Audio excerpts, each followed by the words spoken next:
Hello everyone. आज हम class 12th chemistry का जो फर्स्ट चैप्टर है सॉलिड स्टेट वो शुरू करेंगे। और सबसे पहले हम इस चैप्टर को जो एनसीईआरटी बुक है हमारी उसमें चैप्टर वाइज पढ़ने की, पेज वाइज पढ़ने की कोशिश करेंगे। पेज वाइज पढ़ने का मतलब है यहाँ पे कि हम ये देखने की कोशिश करेंगे कि हमारी बुक में जो भी पेजेस हैं हर एक पेज पे कौन से कीवर्ड्स हैं, कौन से की सेंटेंसेस हैं जो हमेशा हमें ध्यान में रखने हैं, और उस पेज पे जो भी कंटेंट दिया हुआ है उस कंटेंट के बेसिस पर वो कौन से क्वेश्चंस हैं जिनके आंसर्स हमें एटलीस्ट वो पेज पढ़ने के बाद आने चाहिए। तो basically we will try to go through the chapter page wise. कि पेज 1 पढ़ लिया, अब पेज 1 पढ़ लिया तो ये की वर्ड थे उसमें, ये की सेंटेंसेस थे, तो पेज 1 के पढ़ने के बाद हमें ये की वर्ड पता होना चाहिए, ये सेंटेंसेस पता होने चाहिए, और ये क्वेश्चंस हैं जो पेज 1 के बेसिस पर हमें आने चाहिए। तो we will go through the chapter page wise. Now let's start. So you can see this is the first page. We are going to start the solid state. अब इस पेज पे, first page पे हम solid state की क्योंकि बात कर रहे हैं, we are talking about the solid state. अब क्योंकि हम सॉलिड स्टेट शुरू करने वाले हैं, तो सॉलिड स्टेट शुरू करने से पहले कुछ ऐसी हमारी प्रीवियस नॉलेज है जो हमें एक बार रिकॉल कर लेनी है कि क्या वो हमें याद है कि नहीं याद है सॉलिड स्टेट से रिलेटेड। तो हमारा जो सबसे पहला क्वेश्चन आएगा, you can see we I have written it CQ. CQ means conceptual question. This means these questions are for our concept, हमारे कंसेप्ट के लिए हैं। These are conceptual questions. हमें पता होना चाहिए कि हमें ये आते हैं कि नहीं आते हैं। एग्जाम में नहीं पूछे जाते actually, but they are conceptual questions. तो सॉलिड स्टेट शुरू करने से पहले जो चीज़ें हमें हमारे प्रीवियस नॉलेज के बेसिस पर पता होनी चाहिए, उसका फर्स्ट क्वेश्चन हमारा जो बनता है वो है व्हाट इज़ मैटर। हमें पता होना चाहिए कि मैटर क्या होता है। अब क्लास 12 में पढ़ने वाले ज़्यादातर बच्चों को पता होता है, फिर भी what is matter. Matter is anything which has some volume and it occupies some space. ये हम सबको पता है, ये हम क्लास 9 से पढ़ते आ रहे हैं। तो एक बार हमें अपने दिमाग में सोच लेना है कि क्या हमें इस क्वेश्चन का आंसर पता है, what is matter, we have to recall. Then the second question is, these are very basic questions. What are the 3 most common states of matter? States of matter जो है उसके 3 most common states कौन कौन से हैं भाई? It is solid, liquid and gas. इसमें से solid state हमें इस चैप्टर में पढ़ना है। The third recall question is, write the differences between solid, liquids and gases in terms of. Solid, liquid और gas के बीच में difference लिखना है। किस terms में? First is intermolecular distance, that we all know. Solids में इंटरमोलिकुलर डिस्टेंस बहुत कम होता है, लिक्विड्स में उनसे ज़्यादा होता है और गैसेस में सबसे ज़्यादा होता है। इंटरमोलिकुलर डिस्टेंस क्या होता है? 2 पार्टिकल्स के बीच में distance. B is intermolecular force of attraction. Force of attraction particles के बीच में सॉलिड्स में सबसे ज़्यादा होता है, लिक्विड्स में उनसे कम और गैसेस में सबसे कम। Third is shape and volume. Shape हम सबको पता है सॉलिड्स का फिक्स होता है, लिक्विड्स का और गैसेस का कोई फिक्स शेप नहीं होता है। वॉल्यूम सॉलिड्स का फिक्स होता है, लिक्विड्स का भी फिक्स होता है, गैसेस का कोई वॉल्यूम नहीं होता। Third, movement of particles. Movement of particles देखें तो सॉलिड्स में पार्टिकल्स की पोजीशन फिक्स होती है, वो सिर्फ अपनी जगह पर ऑसिलेट कर सकते हैं, अपनी जगह नहीं छोड़ सकते हैं। लिक्विड्स और गैसेस में पार्टिकल्स जो होते हैं वो फ्री होते हैं और सबसे ज़्यादा मूवमेंट गैसेस में होती है पार्टिकल्स की। Then rigidity, solids are rigid, of course they retain their shape, this property is called rigidity. Compressibility, pressure apply करके हम सॉलिड्स का वॉल्यूम नहीं चेंज कर सकते उतना, पर हम गैसेस का बहुत ज़्यादा चेंज कर सकते हैं। So gases are compressible, solids are not. Density of course solids की सबसे ज़्यादा होती है क्योंकि पार्टिकल्स क्लोज होते हैं, तो एक गिवन वॉल्यूम में नंबर ऑफ पार्टिकल्स ज़्यादा होगा, तो गिवन वॉल्यूम में मास भी ज़्यादा होगा, तो सॉलिड्स की डेंसिटी सबसे ज़्यादा होगी। लिक्विड्स की उससे कम होती है और गैसेस की सबसे कम होती है। Third is melting boiling point. अभी मेल्टिंग बॉइलिंग पॉइंट देखिए तो सॉलिड रूम टेम्परेचर पे जो चीज़ सॉलिड स्टेट में है, मतलब वो अभी मेल्ट नहीं हुई है और वो बॉयल भी नहीं हुई है, तो उसका melting boiling point room temperature से ज़्यादा होगा। लिक्विड, जो चीज़ रूम टेम्परेचर पर लिक्विड स्टेट में है वो ऑलरेडी मेल्ट करके लिक्विड स्टेट में आ चुकी है, मतलब मेल्टिंग पॉइंट रूम टेम्परेचर से कम होगा, बॉइलिंग पॉइंट रूम टेम्परेचर से ज़्यादा होगा। गैसेस, जो सब्सटेंस रूम टेम्परेचर पर गैस स्टेट में है वो मेल्ट भी हो चुके हैं और बॉयल भी हो चुके हैं, तो इसका मतलब है कि मेल्टिंग और बॉइलिंग पॉइंट दोनों रूम टेम्परेचर से कम है। Next is diffusion. What is diffusion? It is the property of intermixing of particles of two different matters. Diffusion gases में सबसे ज़्यादा होता है, हमें पता है particles are free to move, तो इसीलिए वो आपस में इंटरमिक्स हो सकते हैं ज़्यादा, तो गैसेस में सबसे ज़्यादा डिफ्यूजन होता है। Tendency to acquire the given volume, अगर कोई गिवन वॉल्यूम हमें वॉल्यूम दिया गया है तो सॉलिड्स अपना उस पूरे वॉल्यूम को ऑक्यूपाई नहीं करते हैं। मतलब डब्बे में अगर हम चीनी भर रहे हैं तो अगर वो आधा डब्बा चीनी है तो उतनी ही रहेगी, ऐसा नहीं है कि चीनी भरेंगे तो वो बढ़ के पूरा डब्बा ऑक्यूपाई कर लेगी। लिक्विड्स भी जितना उनका वॉल्यूम है उतना ही वो ऑक्यूपाई करते हैं, पर गैसेस क्या करते हैं, अगर हमने गैसेस को फ्री कर दिया तो जितना भी वॉल्यूम अवेलेबल है वो सारा का सारा वॉल्यूम ऑक्यूपाई कर लेंगे। पोजीशन ऑफ पार्टिकल सॉलिड्स में फिक्स होती है, लिक्विड्स में फिक्स नहीं होती, गैसेस में भी फिक्स नहीं होती है। Now the term fluidity, fluidity वो टर्म है जो इस हमारे फर्स्ट पेज पर है, ये हमारा की वर्ड भी है as we can see in this paragraph. मैंने हाईलाइट कर दिए हैं की वर्ड्स और key sentences. The term is fluidity. Now what fluidity is, हमारा क्वेश्चन भी है व्हाट इज फ्लूइडिटी। फ्लूइडिटी क्या होती है, फ्लूइडिटी होती है किसी भी सब्सटेंस के फ्लो करने की टेंडेंसी या ability to flow. This ability to flow is called fluidity. अब फ्लो कौन कर सकता है, सॉलिड्स तो फ्लो करते नहीं हैं, कौन फ्लो कर सकता है, लिक्विड्स और गैसेस फ्लो करते हैं। Liquids and gases can flow, और वो सारे सब्सटेंसेस जो फ्लो कर सकते हैं liquids and gases they are called fluids. So the two key words are fluidity and fluids. What is fluidity, it is tendency to या एबिलिटी टू फ्लो। फ्लूइड्स कौन है, जो फ्लो करते हैं, कौन फ्लो करते हैं, लिक्विड्स और gases. So the two keywords are fluids and liquidity, fluidity. अब क्यों लिक्विड्स और गैसेस ही क्यों फ्लूइडिटी शो करते हैं, वही क्यों फ्लूइड्स हैं, सॉलिड्स क्यों नहीं।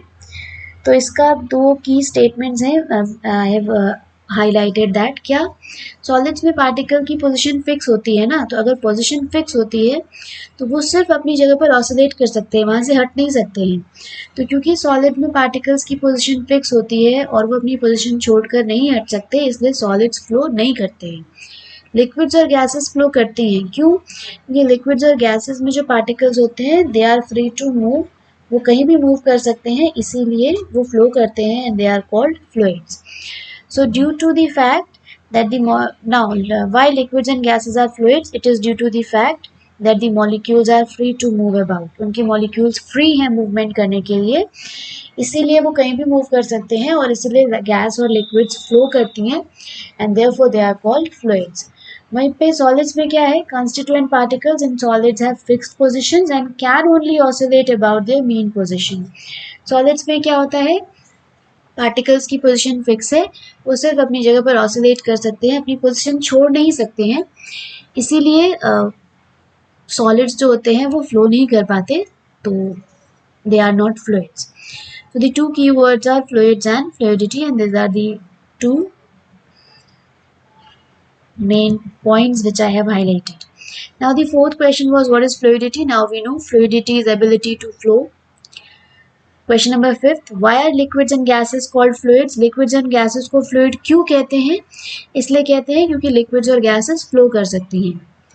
The fluidity in liquids and gases is due to, gas और लिक्विड्स में फ्लूइडिटी क्यों होती है, इसलिए होती है क्योंकि गैस और लिक्विड के पार्टिकल्स मूव करने के लिए फ्री होते हैं, वो कहीं भी मूव कर सकते हैं, इसीलिए लिक्विड्स और गैसेस में फ्लूइडिटी होती है।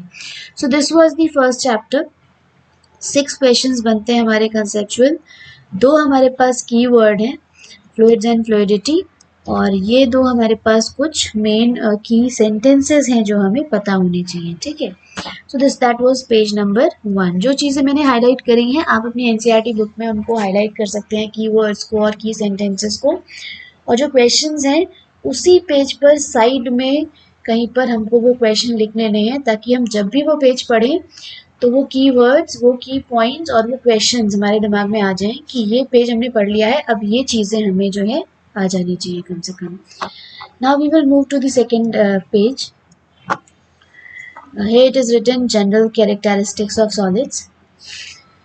जनरल कैरेक्टरिस्टिक्स हमें सॉलिड्स की पता है ना, they are fixed shape, fixed volume, intermolecular distances are very small, intermolecular forces are very strong, particles की पोजीशन फिक्स है, they can only oscillate about their mean positions, solids are incompressible, they are rigid. तो इसको हमने यहाँ पे देख रहे हैं। नाउ अब इसमें हमें क्या देखना है, इसमें हमारा की पॉइंट है कि वो दो चीज़ें कौन सी हैं, मैंने यहाँ पे हाईलाइट करा है कि कौन से वो फैक्टर्स हैं जो ये डिसाइड करते हैं कि जो मैटर है वो किस स्टेट में होगा। अब हमें ये तो पता है कि matter has 3 state, solid, liquids and gas. पर कौन डिसाइड कर रहा है, कौन डिसाइड करेगा कि ये सब्सटेंस जो है वो रूम टेम्परेचर पर सॉलिड स्टेट में रहेगा, ये सब्सटेंस लिक्विड स्टेट में रहेगा और ये सब्सटेंस गैस स्टेट में रहेगा। तो वो कौन से फैक्टर्स हैं जो ये डिसाइड करने वाले हैं कि किसकी स्टेट क्या होगी। वो दो फैक्टर्स हैं, दो चीज़ें जो डिसाइड करने वाली हैं वो क्या है, एक है intermolecular force, the one is intermolecular force and thermal energy. तो दो फैक्टर्स जो ये डिसाइड करेंगे कि किसी भी सब्सटेंस का रूम टेम्परेचर पर क्या स्टेट होगा या किसी भी सब्सटेंस का क्या स्टेट होगा, ये जो दो चीज़ें डिसाइड करेंगी वो है intermolecular force and thermal energy. क्या है इंटरमॉलिक्यूलर फोर्स, पार्टिकल्स के बीच में जो फोर्स है वो उसको हम इंटरमॉलिक्यूलर फोर्स कह रहे हैं। थर्मल एनर्जी क्या है, पार्टिकल्स में जो एनर्जी है जिसकी वजह से उनकी मूवमेंट होती है उसको हम थर्मल एनर्जी कह रहे हैं। थर्मल क्यों कह रहे हैं, क्योंकि ये जो एनर्जी है हीट पे डिपेंड कर रही है, जितनी ज़्यादा हम हीट सप्लाई करेंगे, मतलब जितना ज़्यादा टेम्परेचर होगा थर्मल एनर्जी उतनी ज़्यादा होगी। तो दो फैक्टर्स जो डिसाइड कर रहे हैं वो है intermolecular force and thermal energy. अब इंटरमॉलिक्यूलर फोर्स, अगर इंटरमॉलिक्यूलर फोर्स बहुत स्ट्रांग है तो पार्टिकल्स जो होंगे वो अपनी पोजीशन पर फिक्स रहेंगे, तो हमारा स्टेट कौन सा हो जाएगा, सॉलिड हो जाएगा। अगर इंटरमॉलिक्यूलर फोर्स बहुत वीक है, पार्टिकल्स का जहाँ मर्जी वहाँ मूव कर रहे हैं, तो हमारी स्टेट कौन सी हो जाएगी, गैस हो जाएगी। उसी तरह थर्मल एनर्जी, थर्मल एनर्जी मतलब पार्टिकल्स की एनर्जी कम है, अगर एनर्जी कम है तो वो कहीं मूव नहीं करेंगे, वो एक जगह पे रहेंगे, तो हमारी स्टेट कौन सी हो जाएगी, सॉलिड हो जाएगी। अगर उनकी एनर्जी बहुत ज़्यादा है तो वो कहीं भी मूव करेंगे और हमारी स्टेट कौन सी हो जाएगी, गैस, और इनके बीच में कौन सी स्टेट रहेगी, लिक्विड। तो वो दो फैक्टर्स जो ये डिसाइड कर रहे हैं कि मैटर का स्टेट क्या होगा, वो दो फैक्टर्स कौन से हैं, intermolecular force and thermal energy. ठीक, अब हम यहाँ पे हमारा जो की सेंटेंस है वो देख लेते हैं। क्या है की सेंटेंस हमारा यहाँ पर, the key sentence is intermolecular forces tend to keep the molecules closer. Intermolecular forces tends to keep the molecules closer. Intermolecular force की वजह से ही molecules आपस में close रहते हैं, जितना ज़्यादा force होगा particles उतने ज़्यादा close रहेंगे। Whereas thermal energy tends to keep them apart. Thermal energy क्या करती है, energy है ना, तो particles move करेंगे तो वो एक दूसरे से दूर चले जाएंगे। So this is the key sentence. अब इसके जो की सेंटेंस है हमारा और जो की फैक्टर है, तो दो चीज़ें हैं यहाँ पर की फैक्टर्स, एक इंटरमॉलिक्यूलर फोर्स, दूसरा थर्मल एनर्जी। उसी के बेसिस पे हमारे जो क्वेश्चंस बनते हैं वो क्या है देखते हैं। यहाँ पे भी मैंने CQ लिखा है, this means there is conceptual question, हमारे कंसेप्ट में होना चाहिए। Now what the question is, under a given set of, let's highlight कर लेते हैं इसको, under a given set of conditions of temperature and pressure, which of the three states would be the most stable of a given substance depends upon the net effect of two opposing factors. What are these two factors? मतलब किसी भी conditions में किसी substance की क्या state होगी ये किसी दो factors पे depend करता है। वो दो factors क्या हैं? क्या है वो दो factors? They are intermolecular force and thermal energy. CQ8 question, conceptual question 8. What do you mean by intermolecular force and thermal energy? Intermolecular force, force between the particles. Thermal energy, energy of the particles, which depends on temperature actually. जितना ज़्यादा temperature होगा उतनी ज़्यादा heat energy होगी, thermal energy ज़्यादा होगी। CQ conceptual question 9.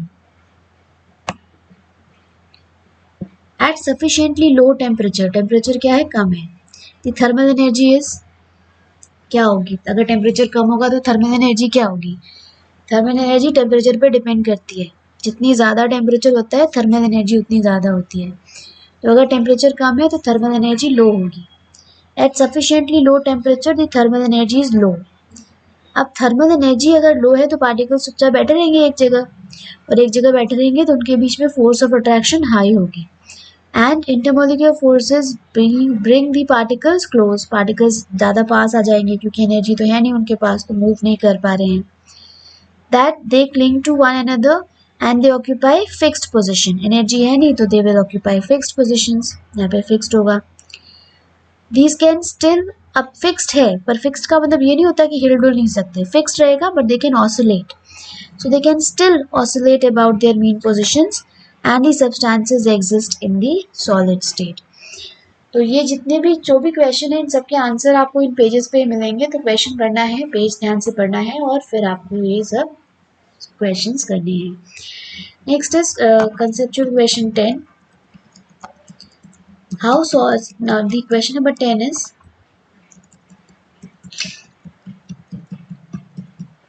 how solids are classified on the, okay, उसको शुरू करने से पहले we will go to the next topic, that is amorphous and crystalline solids.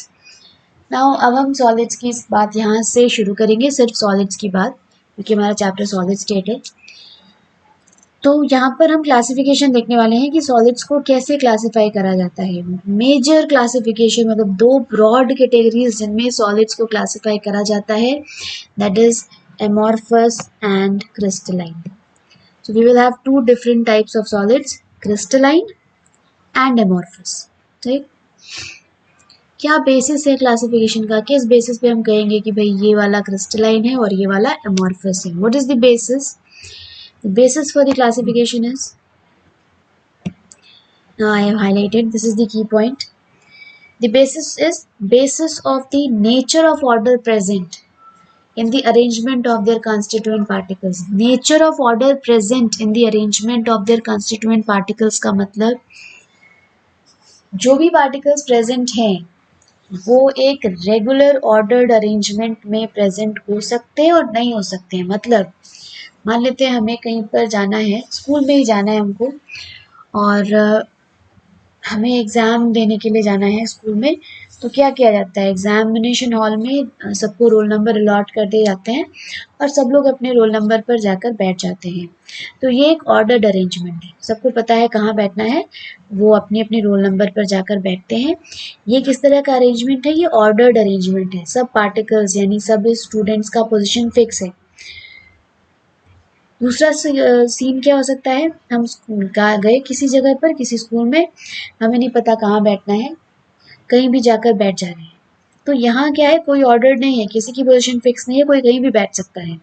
तो दो तरह की अरेंजमेंट हो सकती है, ऑर्डर्ड जहाँ पे पार्टिकल्स की पोजीशन फिक्स हो, किसको कहाँ बैठना है पता है। दूसरा कोई ऑर्डर नहीं होता, कोई कहीं पे भी जाके बैठ सकता है, वहाँ पे कोई ऑर्डर नहीं है। तो सॉलिड्स में पार्टिकल्स की दो तरह की अरेंजमेंट हो सकती है, एक ऑर्डर्ड फिक्स्ड है किसको कहाँ जाना है, दूसरा कोई ऑर्डर नहीं है, कोई कहीं पे भी अरेंज हो सकता है। तो based on that is arrangement of constituent particles, solids are classified into two groups, crystalline and amorphous. तो कौन से दो क्लासिफिकेशन है सॉलिड्स के, हमारा सॉलिड्स के दो क्लासिफिकेशन है, क्रिस्टलाइन एंड amorphous. किस बेसिस पर क्लासिफाई किया गया है, क्लासिफाई करा गया है on the basis of order present in the arrangement of their constituent particles. Order है या नहीं है, अगर ऑर्डर है तो क्रिस्टलाइन, अगर ऑर्डर नहीं है तो amorphous. तो this was the key statement. इसके बेसिस पे क्वेश्चन क्या बनता है, एक बनता है CQ, question number 10. The question is how solids are classified on the basis of nature of order present in the arrangement of their constituent particles. उनके order के, पार्टिकल्स के ऑर्डर के बेसिस पर सॉलिड्स को कैसे क्लासिफाई करा जाता है। सॉलिड्स को दो कैटेगरीज में क्लासिफाई करा जाता है, क्रिस्टलाइन एंड amorphous. ठीक, next is EQ. EQ is exam questions actually, क्योंकि एग्जाम में भी आ सकते हैं ये। सो EQ1, on what basis solids are classified as amorphous and crystalline? किस बेसिस पर सॉलिड्स को amorphous और crystalline कैटेगरीज में डिवाइड कर दिया जाता है, क्या है basis? Basis is ordered arrangement in the of their constituent particles. These are the two questions based on this key point. Now we have certain keywords and key points. एक तो examples देख लेते हैं. यहाँ पे देखिए मैंने एग्जाम्पल्स जो हैं वो हाईलाइट कर दिए हैं. You can highlight it in your NCERT books. जो भी यहाँ पे कीवर्ड्स या की पॉइंट्स हैं वो आप लोग अपनी बुक में हाईलाइट कर सकते हैं, और जो क्वेश्चंस हमने फ्रेम करे हैं उसको आप कहीं पे भी साइड में जो है वो लिख सकते हैं उस पेज के ऊपर. So sodium chloride and quartz are examples of crystalline solids. और वहीं पर हमने एमॉर्फस का भी टिक करा है. यहाँ पे देखिए क्वार्ट्ज क्रिस्टलाइन सॉलिड है और क्वार्ट्ज ग्लास जो है वो एमॉर्फस सॉलिड है. तो क्वार्ट्ज एंड क्वार्ट्ज ग्लास ये इंपॉर्टेंट है, आपको ध्यान रखना है. क्वार्ट्ज जो है वो क्रिस्टलाइन है, क्वार्ट्ज ग्लास एमॉर्फस है. This is very important. Quartz अगर सिर्फ लिखा है तो वो क्रिस्टलाइन है, पर अगर साथ में क्वार्ट्ज ग्लास लिखा है तो वो एमॉर्फस है.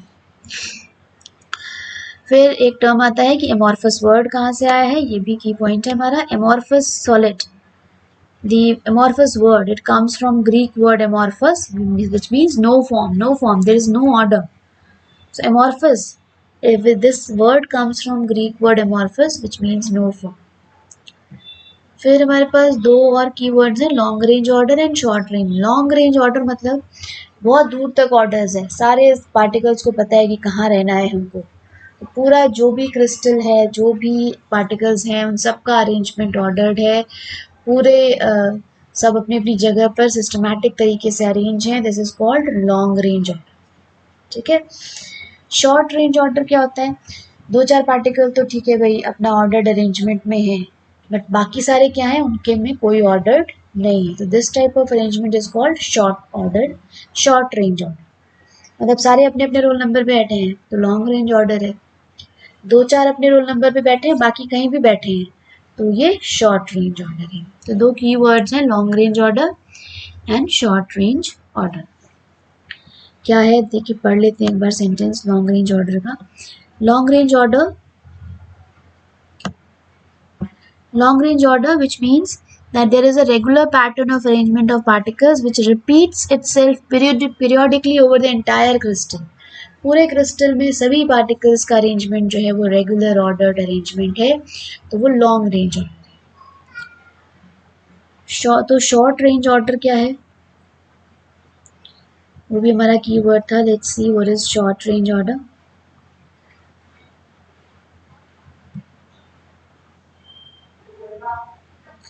Now short range order,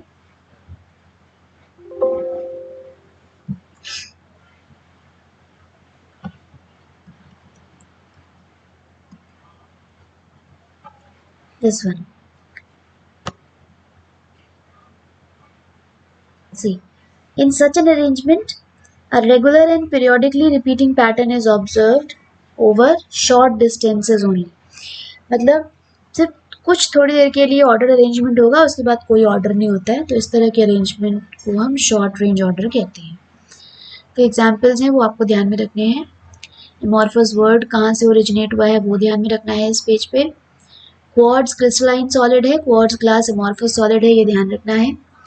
last में हमने हाईलाइट किया है glass, rubber and plastics, they are examples of amorphous solid. ये आपको जो है ध्यान में रखना है. तो इस चैप्टर के ये कीवर्ड्स और ये की पॉइंट्स हैं, इसको आप अपनी बुक में हाईलाइट कर सकते हैं. और जब भी आप वो पेज पढ़ेंगे तो आपको ध्यान होना चाहिए कि ये कीवर्ड्स और ये की पॉइंट्स मुझे ये पेज पढ़ने के बाद आ जाने चाहिए. नेक्स्ट इज, तो क्वेश्चंस देख लेते हैं अभी जो हमने हाईलाइट्स किए थे पॉइंट्स, उसकी बेसिस पे. Questions are EQ2. What do you mean by long range and short range order? पूरा रेगुलर अरेंजमेंट है which is repeating over the entire crystal, तो लॉन्ग रेंज ऑर्डर है. शॉर्ट रेंज ऑर्डर थोड़ी देर के लिए ordered है, उसके बाद ऑर्डर्ड नहीं है, ऊपर है, तो वो शॉर्ट रेंज ऑर्डर है. सबके सब जो भी क्वेश्चन है उनके आंसर्स आपको उस पेज पे मिलेंगे, तो आपको ध्यान से पढ़ के देखना है. CQ11 conceptual question. The term amorphous comes from a Greek word. Which Greek word? Amorphous. What is its meaning? No form. EQ exam questions. Amorphous solids have, okay, ये अभी हमने नहीं पढ़ा है तो ये क्वेश्चन हम नहीं करेंगे. नाउ पेज नंबर 3, दिस, यहाँ पर कुछ कीवर्ड्स और पूरी पॉइंट्स हैं, देखते हैं क्या है वो. लुक,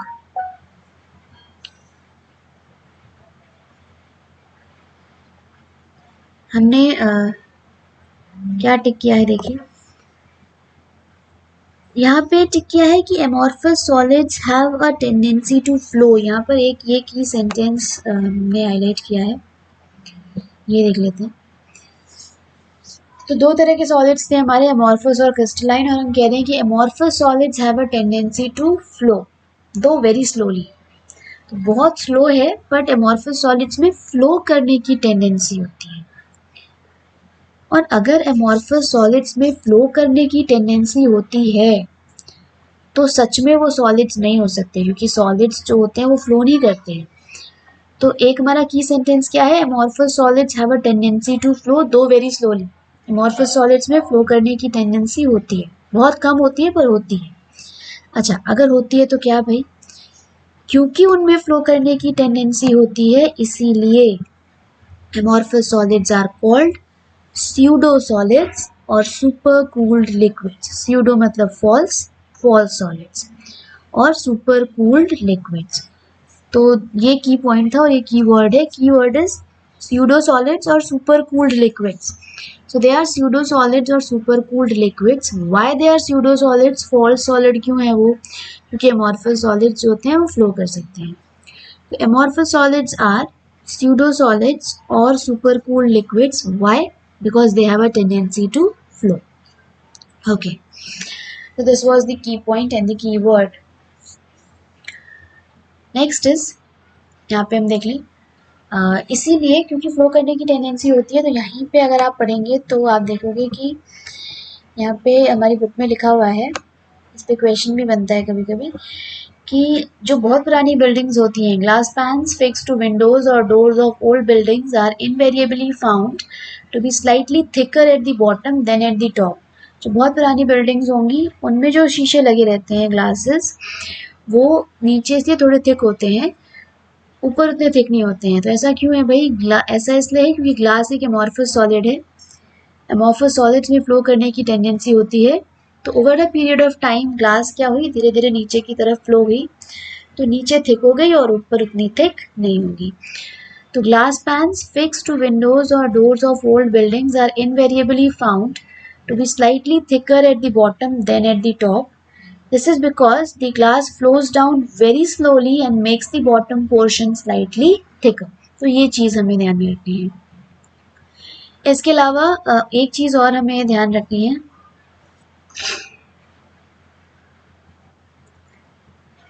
ये सम ग्लास ऑब्जेक्ट्स, इस पे क्वेश्चन बन जाते हैं कभी कभी।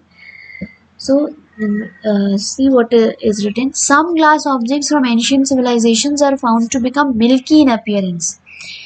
बहुत पुरानी जो ग्लास होंगी वो कभी कभी बिल्कुल क्लियर नहीं होती, उनमें मिल्कनेस आ जाती है। क्यों आ जाती है?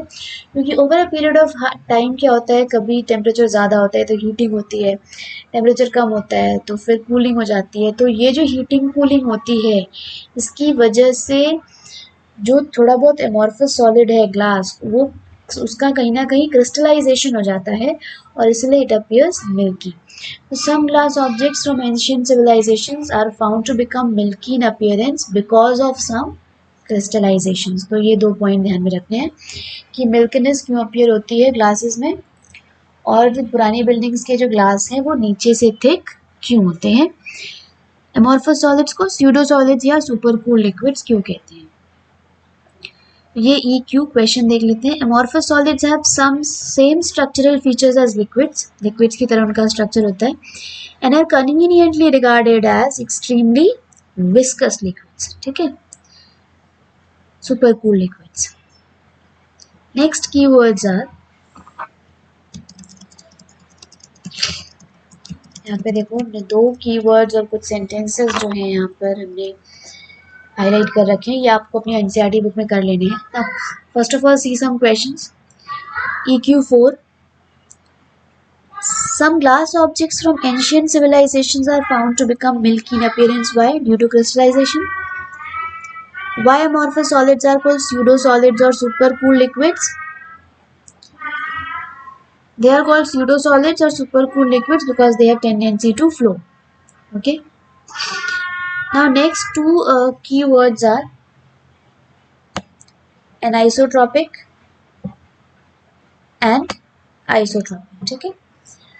तो ये दो वर्ड्स हैं, पहले देखते हैं एनाइसोट्रॉपिक। एनाइसोट्रॉपिक किसके साथ लिखा हुआ है? क्रिस्टलाइन सॉलिड्स के साथ, ठीक है जी। So crystalline solids are anisotropic, crystalline solids are anisotropic. Amorphous solids are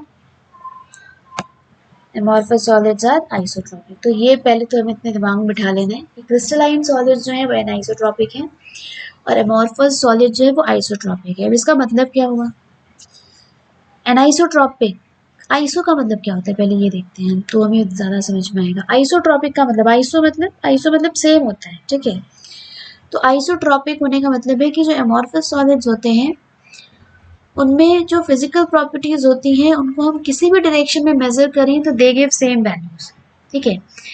मतलब एमॉर्फस सॉलिड्स में प्रॉपर्टीज को आप किसी भी डायरेक्शन से मेजर करिए उनकी वैल्यूज हमेशा सेम आती हैं।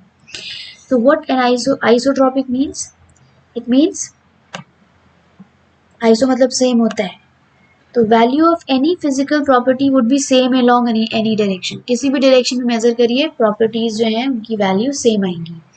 क्यों आती है सेम? अब रीजन भी होना चाहिए ना क्यों सेम आती है एमॉर्फस सॉलिड्स में। उनमें कोई ऑर्डर तो होता नहीं है, ठीक है, कोई ऑर्डर्ड अरेंजमेंट नहीं है, सारा अरेंजमेंट इरेगुलर है। किसी भी डायरेक्शन में जाएंगे तो हमें इरेगुलर अरेंजमेंट ही मिलना है, कोई फिक्स पैटर्न मिलना नहीं है। तो हर तरफ जो है प्रॉपर्टीज की वैल्यू कैसी होती है? सेम होती है, क्योंकि हर तरफ इरेगुलर अरेंजमेंट फैला हुआ है हर डायरेक्शन में। तो प्रॉपर्टीज को कहीं से भी मेजर करेंगे they will give the same values. So this, ये हमें अपने दिमाग में रख लेना है। Amorphous solids are isotropic, amorphous solids are isotropic. Isotropic होने का मतलब सारी फिजिकल प्रॉपर्टीज जो हैं उनको किसी भी डायरेक्शन से मेजर करें वैल्यूज हमेशा सेम आती हैं। थर्ड, क्यों सेम आती हैं? क्योंकि एमॉर्फस सॉलिड है ये, हर तरफ इसका अरेंजमेंट कैसा है? इरेगुलर है। कहीं से भी मेजर करेंगे किसी भी डायरेक्शन से तो हमें वही इरेगुलर पैटर्न मिलेगा, इसीलिए हर तरफ हर डायरेक्शन में प्रॉपर्टीज की वैल्यू भी सेम होती है। Name is crystalline solids. Crystalline solids जो है वो एनाइसोट्रॉपिक है। अब आइसो मतलब सेम था, एनाइसो मतलब डिफरेंट है, मतलब वैल्यूज जो आएंगी फिजिकल प्रॉपर्टीज की वो अलग अलग डायरेक्शन में अलग अलग आएंगी, ठीक है। क्यों अलग अलग आएंगी भाई? अलग अलग इसलिए आएंगे क्योंकि ऑर्डर अरेंजमेंट है ना, तो अलग अलग डायरेक्शन में अलग अलग पार्टिकल्स मिलेंगे। मान लेते हैं सब लोग रोल नंबर के हिसाब से बैठे हैं, तो कहीं पे एक तरफ जाएंगे तो अलग स्कूल के बच्चे बैठे होंगे, दूसरी तरफ जैसे हमारा बोर्ड का सेंटर पड़ता है तो हम एक क्लास में जाते हैं तो वहाँ पे किसी और स्कूल के बच्चे बैठे होते हैं, हम दूसरी क्लास में जाते हैं तो वहाँ पे किसी और स्कूल के बच्चे बैठे होते हैं, ठीक है। तो इसी तरह क्या होता है क्रिस्टलाइन सॉलिड्स में अरेंजमेंट ऑर्डर्ड है, सभी पार्टिकल्स की पोजीशन फिक्स है। एक डायरेक्शन में जाते हैं तो वहाँ पे अलग टाइप के पार्टिकल्स होते हैं, दूसरे डायरेक्शन में जाते हैं तो वहाँ पे अलग टाइप के पार्टिकल्स होते हैं। तो अगर अलग अलग तरह के पार्टिकल्स और अलग अलग तरह के अरेंजमेंट हुआ तो जो प्रॉपर्टीज़ हैं उनकी वैल्यूज़ भी अलग हो जाती हैं। तो यहाँ पे मैंने हाईलाइट नहीं करा था, मैं हाईलाइट कर देती हूँ क्यों अलग होती हैं प्रॉपर्टीज़, या आप भी हाईलाइट कर लेंगे अपने एनसीईआरटी बुक में। तो क्रिस्टलाइन सॉलिड्स जो हैं इनकी जो प्रॉपर्टीज़ होती हैं वो अलग डायरेक्शन में अलग होती हैं। क्यों? क्योंकि जब अगर हम अलग अलग डायरेक्शन में जाते हैं तो हमें पार्टिकल्स का अलग अलग अरेंजमेंट जो है वो देखने को मिलता है। तो दो हमारे कीवर्ड्स थे एनाइसो एनाइसो, क्या होते हैं याद रखना है, कौन एनाइसो होता है और कौन आइसोट्रॉपिक होता है ये याद रखना है, क्यों एमॉर्फस सॉलिड्स आइसोट्रॉपिक होते हैं और क्यों क्रिस्टलाइन सॉलिड्स एनाइसोट्रॉपिक होते हैं, ये हमें ध्यान में रखना है।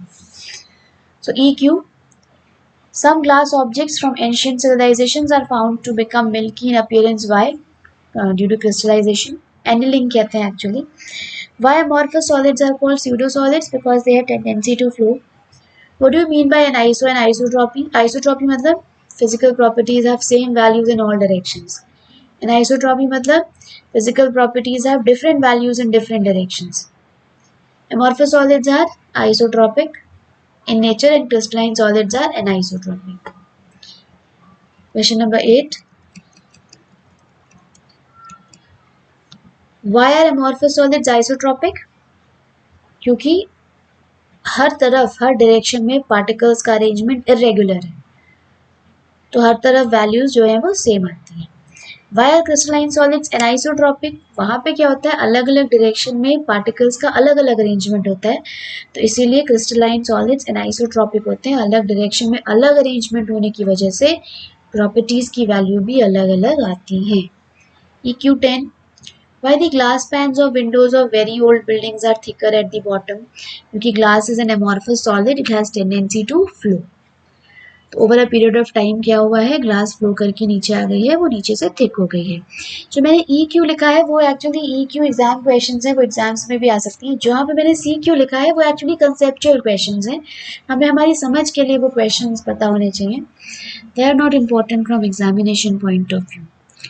तो ये जो पेज नंबर था हमारा, इसके लिए ये क्वेश्चंस हो गए। तो ये कीवर्ड्स, ये क्वेश्चंस हमें आने चाहिए। क्वेश्चन आप उसी पेज पर लिख सकते हैं और कीवर्ड्स को वहीं पर और की सेंटेंसेस को अपनी बुक में मार्क कर सकते हैं। जब भी वो पेज पढ़ें तो वो क्वेश्चंस आपको दिमाग में होने चाहिए और वो कीवर्ड्स की पॉइंट्स भी होने चाहिए। अब हमने क्योंकि पढ़ लिया है क्रिस्टलाइन एंड अमॉर्फस सॉलिड्स, तो हमारा ये क्वेश्चन बनता है, differentiate between crystalline and amorphous solids. Crystalline और अमॉर्फस सॉलिड्स में डिफरेंशिएट करना है, किस बेसिस पर, in terms of first shape. Crystalline solids का फिक्स्ड ज्योमेट्रिकल शेप होता है, अमॉर्फस का नहीं होता है। Order of arrangement of constituent particles, crystalline में रेगुलर ऑर्डर होता है, अमॉर्फस में नहीं होता है। सी, मेल्टिंग पॉइंट, क्रिस्टलाइन सॉलिड्स का शार्प मेल्टिंग पॉइंट होता है, मतलब जैसे 250 इज द मेल्टिंग पॉइंट, तो पूरा जो सॉलिड होगा 250 पे मेल्ट करेगा। एमॉर्फस का ऐसा कुछ नहीं होता, they have a range of melting point, मतलब 250 से शुरू हुआ मेल्ट होना तो पता चला कि 255 तक या 257 तक मेल्ट हो रहा है। तो crystalline solids they have sharp melting point, amorphous solids they melt over a range of temperature. Heat of fusion, एक में हाई होता है एक में लो, आपको पता है, बुक में टेबल बनी है, वो लर्न कर लेनी है। क्लीवेज प्रॉपर्टी, क्रिस्टलाइन सॉलिड्स जो होते हैं वो शार्प एजेस देते हैं, एमॉर्फस नहीं देते। नेचर, एक ट्रू सॉलिड्स है, दूसरा स्यूडो सॉलिड है, एक एनाइसो है और दूसरा आइसो है। तो we have to learn the difference between amorphous and crystalline solid, जिसकी टेबल हमारी एनसीईआरटी बुक में बनी है, तो उस हिसाब से हमें इसको कर लेना है। तो आज के लिए इतना ही है। नेक्स्ट हम जो आगे से पेजेस हैं उनको पढ़ेंगे, तो पेज वाइज ही पढ़ने की कोशिश करेंगे। पेज पे क्या कीवर्ड्स हैं, क्या की पॉइंट्स हैं और जो भी पेज पे कंटेंट है उस पे क्या क्वेश्चंस बन रहे हैं वो हम पेज वाइज करेंगे। आप भी जब हमारे साथ पढ़ेंगे तो आपको क्या करना है, वो कीवर्ड्स और की कंटेंट्स जो हैं उनको आपको हाईलाइट कर लेना है अपने पेज पे, अपनी बुक पे, और जो क्वेश्चंस हैं उस पेज के उसको उसी पेज पर कहीं साइड में लिख लेना है। वह जो क्वेश्चंस हमने उस पेज पे लिखे हैं उसके आंसर्स भी उसी पेज पे हैं। तो जब भी आप वो पेज पढ़ेंगे तो आपको वो की वर्ड्स दिखने चाहिए, वो की पॉइंट्स दिखने चाहिए, वो क्वेश्चंस दिखने चाहिए और दिमाग में आना चाहिए कि ये क्वेश्चन है, इसका क्या आंसर है। नहीं याद आ रहा तो तुरंत उसी पेज पर आपको जो भी कीवर्ड्स की सेंटेंस है उसी में मिल जाएगा। तो इस तरह से आपको जो है पूरा चैप्टर प्रिपेयर करना है। सो थैंक यू, और नेक्स्ट वीडियो में हम जो है आगे के जो पेजेस हैं उनको जो है हम कंटिन्यू करेंगे।